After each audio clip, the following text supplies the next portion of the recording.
વાત કરીશું જૂનાગઢથી। જૂનાગઢમાં જ્યારે કોંગ્રેસમાં ફરી આંતરિક વિવાદ, જિલ્લા પ્રમુખ સામે નાણાકીય ગેરરીતિના આક્ષેપો, ઉપપ્રમુખે પ્રદેશ પ્રમુખને લખ્યો પત્ર, પાર્ટી ફંડમાં ગોલમાલનો ગંભીર આરોપ।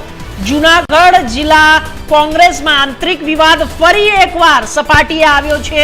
જિલ્લા કોંગ્રેસ પ્રમુખ અમિત પટેલ સામે નાણાકીય ગેરરીતિના ગંભીર આક્ષેપો કરવામાં આવ્યા છે।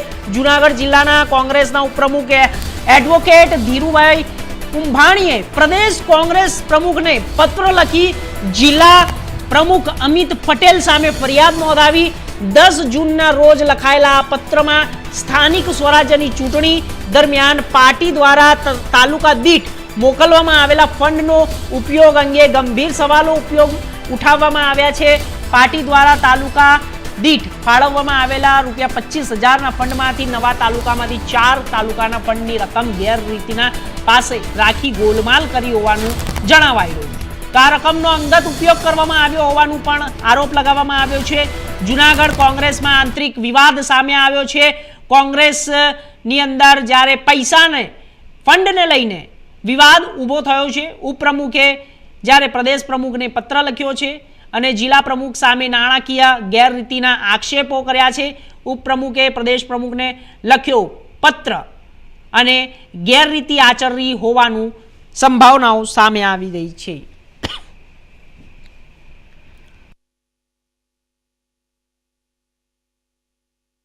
તો આપણે જણાવી દઈએ કે જૂનાગઢની અંદર જે સ્થાનિક સ્વરાજ્યની ચૂંટણી, ગત સ્થાનિક સ્વરાજ્યની ચૂંટણી જે ગઈ તેની અંદર ફંડ મોકલ્યું હતું અને ફંડની અંદર ગેરરીતિનું આ એક કૌભાંડ સામે આવ્યું છે। કોંગ્રેસની અંદર આંતરિક વિવાદ હવે વધતો જતો દેખાઈ રહ્યો છે, કારણ કે કોંગ્રેસની અંદર જે ફરી આંતરિક વિવાદ સામે આવી રહ્યો છે તે આંતરિક વિવાદ એ છે કે તેની અંદર પૈસાની લેતી દેતી હતી, ફંડની લેતી દેતી હતી।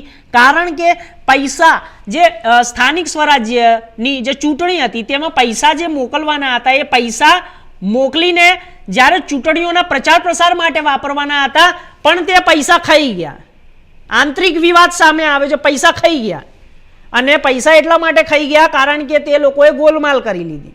પાર્ટી ફંડના નામે પૈસાની ગોલમાલ, એટલે ઉપપ્રમુખે પ્રદેશ પ્રમુખને પત્ર લખ્યો કે આ રીતે અહીંયા કામ થયું છે અને આના ઉપર તમારે પગલાં લેવા ખૂબ જ જરૂરી છે। તો ગેરરીતિનો ગંભીર આક્ષેપ કરવામાં આવ્યો છે। જૂનાગઢ જિલ્લા કોંગ્રેસના ઉપપ્રમુખ એડવોકેટ ધીરુ કુંભાણીએ પ્રદેશ કોંગ્રેસ પ્રમુખને પત્ર લખ્યો, જિલ્લા પ્રમુખ અમિત પટેલ સામે ફરિયાદ નોંધાવી। 10 જૂનના રોજ લખાયેલા આ પત્રમાં સ્થાનિક સ્વરાજ્યની ચૂંટણી દરમિયાન પાર્ટી દ્વારા તાલુકા દીઠ મોકલવામાં આવેલા ફંડના ઉપયોગોને લઈને ગંભીર સવાલો ઉઠાવવામાં આવ્યા છે। હું ધીરુભાઈ કુંભાણી, એડવોકેટ, માજી મેંદરડા તાલુકા કોંગ્રેસ સમિતિ પ્રમુખ। હું છેલ્લા 35 વર્ષથી 1990થી જ્યારે જૂનાગઢ જિલ્લા કોંગ્રેસ સમિતિના પ્રમુખ લીલાભાઈ ખૂટી હતા ત્યારથી આજ સુધી કોંગ્રેસ પક્ષને વરેલો છું। મેં ક્યારેય કોઈ પણ પ્રકારના હોદ્દાની ક્યારેય માગણી કરી નથી, છતાં પણ પાર્ટીએ મને અનેક વખત જિલ્લાના તેમજ તાલુકાના હોદ્દાઓ આપેલા છે। મને પાર્ટીએ જ્યારે જ્યારે ચૂંટણી લડવાનો આદેશ કર્યો ત્યારે હું ચૂંટણી પણ લડ્યો છું। 2017માં જૂનાગઢ જિલ્લા પંચાયત શિક્ષણ સમિતિનો ચેરમેન પણ રહી ચૂક્યો છું।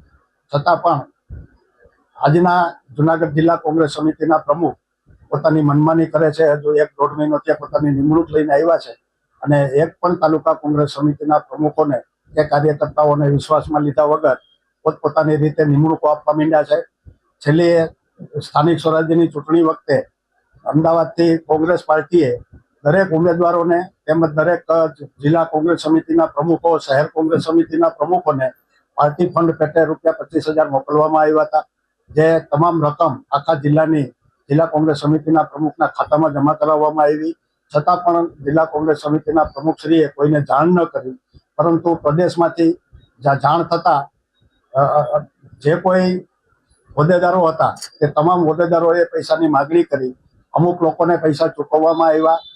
હજુ સુધી મને જે ફરિયાદ મળી છે એ મુજબ 4 થી 5 લોકોને, સંગઠનના હોદ્દેદારોને આ પૈસા ચૂકવવામાં આવ્યા નથી, જેથી મેં જિલ્લા કોંગ્રેસ સમિતિના પ્રમુખશ્રી સાથે અવારનવાર ફોન ઉપર ચર્ચા કરી અને છેલ્લે મેં એવું કીધું કે આ પાર્ટીના પૈસા છે, તમે અમદાવાદ પાર્ટીમાં જમા કરાવી દો અથવા તો જિલ્લા કોંગ્રેસ સમિતિમાં જમા કરાવી દો। મને મારે આ પૈસાની કોઈ એવી જરૂરિયાત નથી. મેં પાર્ટી પાસેથી અત્યાર સુધીમાં કોઈ દી એક પણ પૈસો લીધો નથી અને ભવિષ્યમાં પણ લેવા માંગતો નથી. 1990 થી જેટલા સંસદના, ધારાસભાના કે સ્થાનિક સ્વરાજ્યની ચૂંટણીના અમારા વિસ્તારમાં જે ઉમેદવારો આવ્યા છે. તો આ વિષય ઉપર વધુ માહિતી માટે અમારા સંવાદદાતા જુનાગઢથી ભાવિક જોશી જોડાઈ ગયા છે. ભાવિક, શું છે આખી આ ઘટના? કોંગ્રેસની અંદર તે આંતરિક વિવાદ સામે આવી રહ્યો છે. કોંગ્રેસ જીતતી તો નથી, પરંતુ તે હારવાના કારણે પણ અત્યારે હાલ તેનું હાર એવી રીતે દેખાઈ રહ્યું છે, પૈસાની લેતી દેતી, જ્યારે પાર્ટી ફંડના નામે ગેરરીતિનો સામે આવ્યો છે. શું છે આખી ઘટના? જે ચોક્કસથી જણાવું તો જે રીતે જિલ્લા કોંગ્રેસ ઉપપ્રમુખ ધીરુ કુંભાણી છે, તેમણે એક પત્ર જે પ્રદેશ પ્રમુખ અમિત ચાવડાને લખ્યો છે અને જણાવ્યું છે કે ગત જે તાલુકા પંચાયતની સ્થાનિક સ્વરાજ્યની જે ચૂંટણીઓ હતી તે ચૂંટણીની અંદર જે પાર્ટી ફંડ મળવું જોઈએ તે ફંડ જે છે તે ઉમેદવારોને નથી મળ્યું. જે 25,000 રૂપિયા આપવાની વાત હતી તે પૈસા જે છે તે અત્યારે જિલ્લા પ્રમુખે પોતાના ખાતામાં રાખ્યા હોવાની સ્પષ્ટ આક્ષેપો કર્યા છે અને પ્રદેશ પ્રમુખ પાસે મળવાનો સમય માંગ્યો છે. પરંતુ જે રીતે વાત કરીએ આ બાબતે જિલ્લા કોંગ્રેસ પ્રમુખ સાથે સંપર્ક આપણે કરવાની કોશિશ કરી તો તેઓ હાલ અમદાવાદ ખેડૂત સંમેલનમાં હોવાનું જણાવી રહ્યા છે. તેઓ જણાવી રહ્યા છે કે આપ કોંગ્રેસ ઉપપ્રમુખને જ પૂછો ધીરુભાઈને કે એના બીઓબીના ખાતામાં એન્ટ્રી થયેલી છે કે નહીં, તેવું જે છે તે જિલ્લા કોંગ્રેસ પ્રમુખે જણાવ્યું છે. જી ભાવિક, તો અત્યારે જે પૈસાનું જે આ ફંડિંગનો મામલો હતો તો કેટલા રૂપિયા આયા હતા અને કેટલા રૂપિયાની ગોલમાલ થઈ છે? શું આંકડા સામે આવ્યા છે? કારણ કે હવે જો સ્થાનિક સ્વરાજ્યની ચૂંટણી તો પતી ગઈ ભાવિક, પરંતુ જ્યાં જનતાના માટે પૈસા ખર્ચવાની વાત હતી, પ્રચાર પ્રસારમાં પૈસા ખર્ચવાની વાત હતી, તે સાવ નબળું કામ થયું છે. તો આ નબળા કામ પાછળ જે જવાબદાર લોકો છે કોઈ એક નહીં હોય, આખી લાઈન હશે. લાઈનમાં કોના કોના નામ સામે ખુલી રહ્યા છે? જી, લાઈનમાં કોના કોના નામ છે તે તો હાલ જિલ્લા ઉપપ્રમુખ દ્વારા નથી જણાવવામાં આવી રહ્યા. તેઓએ કહ્યું છે કે જ્યારે અમિત ચાવડા પ્રદેશ પ્રમુખ છે તેમની પાસે મળવાનો સમય માંગ્યો છે, તેઓ જ્યારે સમય આપશે ત્યારે સમગ્ર ચિતાર આપવામાં આવશે. કઈ પ્રકારની લાઈન હતી, કોણ કોણ આમાં સંડોવાયેલું છે, કઈ રીતનું જિલ્લાની અંદર સ્થાનિક સ્વરાજ્યની અંદર જે ચૂંટણીઓ છે તેમાં તાલુકા પંચાયતની અંદર પણ કોંગ્રેસ પોતાનું ખાતું નથી ખોલાવી શકી, જિલ્લા પંચાયતની અંદર પણ ખાતું નથી ખોલાવી શકી.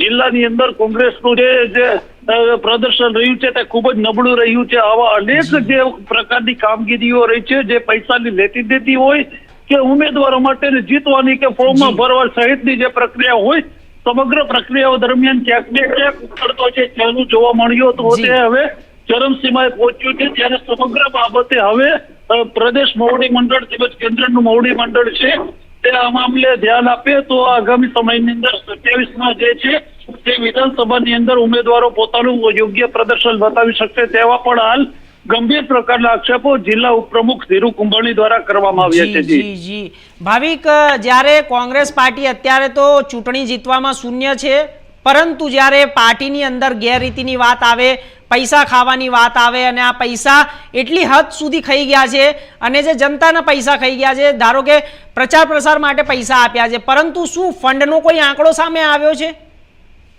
જી, ફંડનો કોઈ સ્પષ્ટ આંકડો સામે નથી આવ્યો. ધીરુ કુંભાણીએ કહ્યું છે કે જે કઈ સ્પષ્ટ વિગતો છે તે કઈ રીતે શું મામલો થયો છે, ગેરરીતિ રહી છે તે સમગ્ર હવે પ્રદેશ પ્રમુખને જણાવવામાં આવશે અને ત્યારબાદ પ્રદેશ પ્રમુખ દ્વારા જે કોઈ કાર્યવાહી કરવામાં આવશે તે પણ મીડિયા સમક્ષ અમે રજૂ કરીશું. પરંતુ હાલ જિલ્લા કોંગ્રેસ પ્રમુખે મેં પોતે જયારે ટેલિફોનિક સંપર્ક કર્યો ત્યારે મને પણ એવું જણાવ્યું છે કે તમે આ બાબતે ઉપપ્રમુખને જણાવો, એને પૂછો કે તેના ખાતાની અંદર એન્ટ્રી થઈ છે કે નથી થઈ.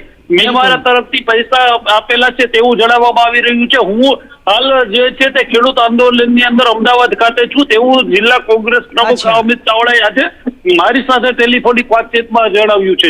જી, તો ભાવિક, આવતા જે વિધાનસભાની આવનારી જે ચૂંટણીઓ છે તેના લઈને અત્યારે શું સામે આવી રહ્યું છે? કારણ કે તેમાં પણ આવું થઈ શકે એવું છે ફંડને લઈને. હવે વિધાનસભાની ચૂંટણીને ધ્યાનમાં રાખીને અત્યારે તમામ પક્ષો દ્વારા અત્યારથી તૈયારીઓ શરૂ કરવામાં આવી છે, પરંતુ સમગ્ર બાબતોની વચ્ચે જયારે આ એક વિવાદ સામે આવ્યો છે તેનાથી લઈને જુનાગઢ જિલ્લાના રાજકારણની અંદર હાલ ગરમાવો જોવા મળી રહ્યો છે.